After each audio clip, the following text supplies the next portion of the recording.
Assalamualaikum warahmatullahi wabarakatuh. Perkenalkan, nama saya Rona Mertua dengan NIM 2520145. Saya dari kelas 4D Prodi Teknik Informatika.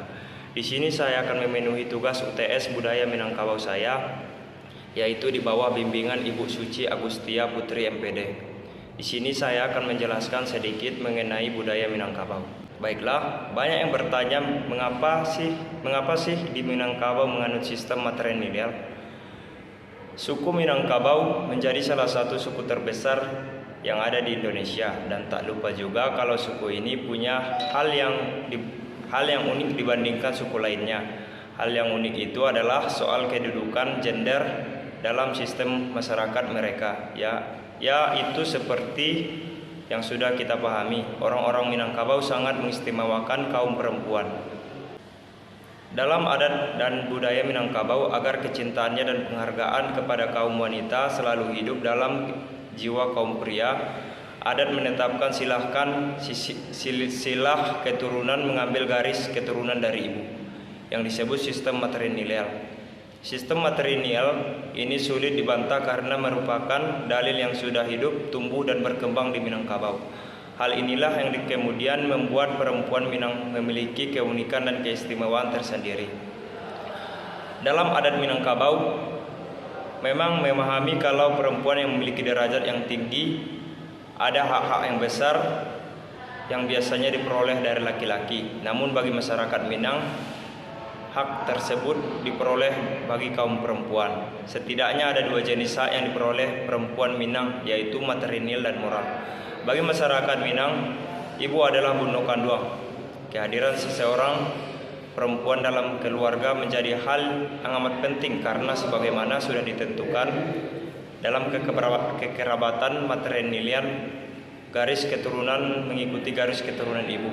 Jika suatu keturunan tidak ada keturunan perempuan, maka bisa dikatakan garis keturunan keluarga tersebut terputus.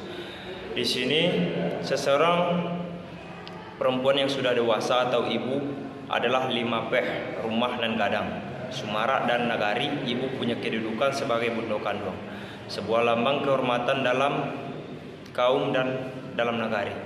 Ibu menjadi hiasan dalam kampung yang tercermin dan kepribadiannya yang sopan santun dan baik budi pekerti. Ibu juga dianggap mengerti dengan agama dan mematuhi aturan agama.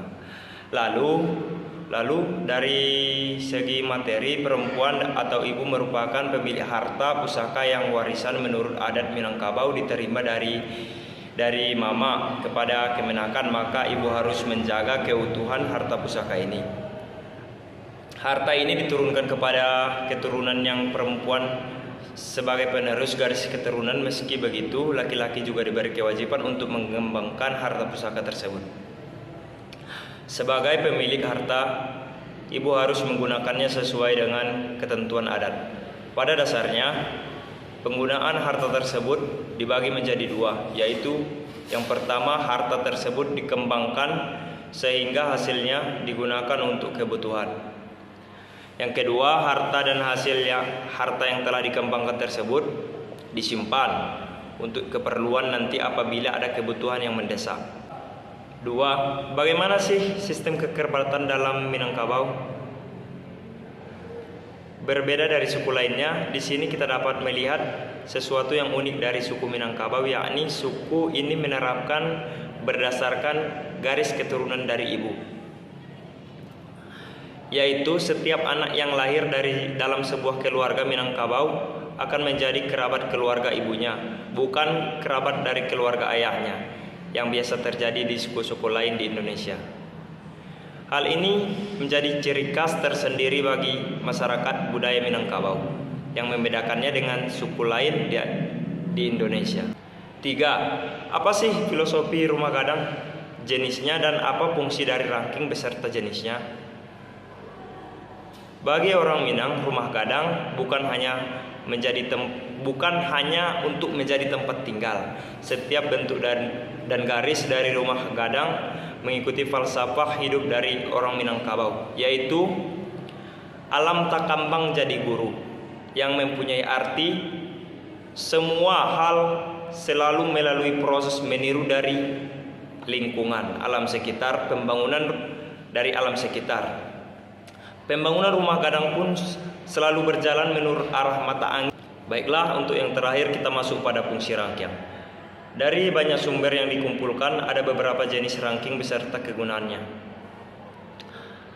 Yang pertama yaitu ranking si tinjau, lawi atau kapwa adat Jopusako, yaitu digunakan untuk hal yang berkenaan dengan acara adat. Yang kedua ada rangkiang mandah pahlawan atau kapui tuhua parang, digunakan untuk persediaan makanan perang jika daerah diserang oleh musuh.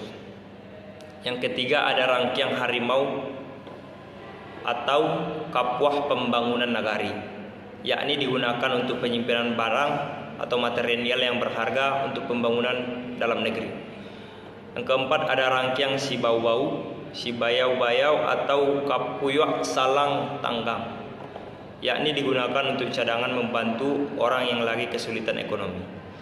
Yang kelima ada rangkiang si tangkalapa atau kapwa gantung tungku, digunakan untuk menyimpan bahan makanan yang digunakan nanti pada musim paceklik. Yang keenam ada rangkiang galuang bule basandiang atau kapwa abuah panghulu, digunakan untuk jaminan ekonomi bagi masyarakat adat atau penghulu yang menjalankan tugasnya. Yang ketujuh ada rangkiang simajo, yakni digunakan untuk menyimpan padi dari hasil pencarian orang Sumando, dalam rumah gadang. Untuk jenis-jenis rangkiang, yang pertama si tinjau lawi, menyimpan padi yang akan digunakan untuk membeli barang atau keperluan rumah tangga yang dapat dibikin sendiri, tipenya lebih langsing dari yang lain.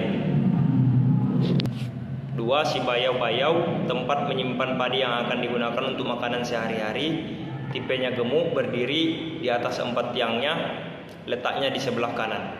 Yang ketiga ada si tangguang lapa, tempat menyimpan padi cadangan yang akan digunakan pada musim paceklik, tipenya seperti persegi, berdiri di atas 4 tiangnya. Yang keempat ada rangkiang kaca, yaitu tempat untuk menyimpan padi abuan yang digunakan untuk benih biaya mengerjakan sawah pada musim berikutnya. Atapnya tidak bergonjong dan bangunannya lebih kecil dan lebih rendah, ada kalanya berukuran bundar. Baiklah, demikian yang dapat saya sampaikan. Saya Rong Nomor Tua pamit diri. Terima kasih. Assalamualaikum warahmatullahi wabarakatuh.